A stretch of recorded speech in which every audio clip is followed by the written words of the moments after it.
केळ फुलाची भाजी करूक गेलात ना तर त्याका वेळ खूप लागता. त्याचो असो एक देटारो आणि एक पोपादरो असता तो काढूचो लागता, तो शिजना नाही. वेलची केळीचा बोंड असता, थोडा चवयचा असता ना, आता कडू असतं.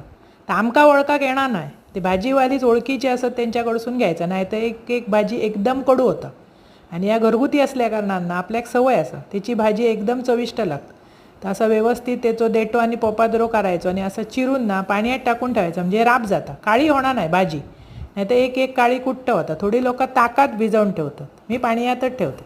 एक कढई घेतलं, त्याच्यात घातलं आहे तेल, फोडणीक घातलं आहे मोहरी, बारीक चिरून कांदो, ह्या भाजीक जरा कांदो जास्त, वरसून घातलं आहे हळद, गरम मसालो, सगळा व्यवस्थित परतून चवळी भिजत घातलेलं आहे ती घातली. चवळी घातली की मिळान येतात, त्याच्यात चणे घातलास, चण्याची डाळ घातलास, काळे वाटाणे घातलास तरी चालतं.